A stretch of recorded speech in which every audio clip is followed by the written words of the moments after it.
ଓ ଭାଷାକୁ ଭାରତୀୟ ସମ୍ବିଧାନ ଅଷ୍ଟମ ଅନୁସୂଚୀରେ ସାମିଲ କରିବା ପାଇଁ ଅଲ୍ ଇଣ୍ଡିଆ ହୋ ଲାଙ୍ଗୁଏଜ ଆକ୍ସନ କମିଟି ଢେଙ୍କାନାଳ ତରଫରୁ ଜିଲ୍ଲାପାଳଙ୍କ ଜରିଆରେ ମାନ୍ୟବର ବାଚସ୍ପତି, ମାନ୍ୟବର ସାଂସଦ ତଥା ଗ୍ରାମ୍ୟ ଉନ୍ନୟନ ମନ୍ତ୍ରୀ ପଙ୍ଗନ ସିଂ କୁଲସ୍ତେ ଓ ମାନ୍ୟବର ମୁଖ୍ୟମନ୍ତ୍ରୀଙ୍କ ଏକ ଦାବିପତ୍ର ପ୍ରଦାନ କରିଛନ୍ତି। ଆସନ୍ତା ଅକ୍ଟୋବର 31 ଓ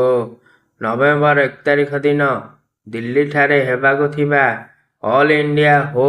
ଲାଙ୍ଗୁଏଜ ଆକ୍ସନ କମିଟି ମାଧ୍ୟମରେ ହୋ ଭାଷାକୁ ଅଷ୍ଟମ ଅନୁସୂଚୀରେ ସାମିଲ କରିବା ପାଇଁ ଜିଲ୍ଲା ସଭାପତି ପ୍ରସନ୍ନ ଗୁଆଁ, ଉପସଭାପତି ସୁଦର୍ଶନ ସାଏ, ସମ୍ପାଦକ ଶିବଲାଲ କାଲୁଣ୍ଡିଆ, କୋଷାଧ୍ୟକ୍ଷ ବୀରେନ୍ଦ୍ର ବାନାରା, ସଦସ୍ୟ ସାଲୁକା ମୁଣ୍ଡା ଏବଂ ଅନ୍ୟ ସଦସ୍ୟମାନେ ଉପସ୍ଥିତ ରହି ଜିଲ୍ଲାପାଳଙ୍କ ଅନୁପସ୍ଥିତିରେ ଅତିରିକ୍ତ ଜିଲ୍ଲାପାଳଙ୍କୁ ରମେଶ ଚନ୍ଦ୍ର ସେଠୀଙ୍କୁ ଦାବିପତ୍ର ପ୍ରଦାନ କରିଛନ୍ତି।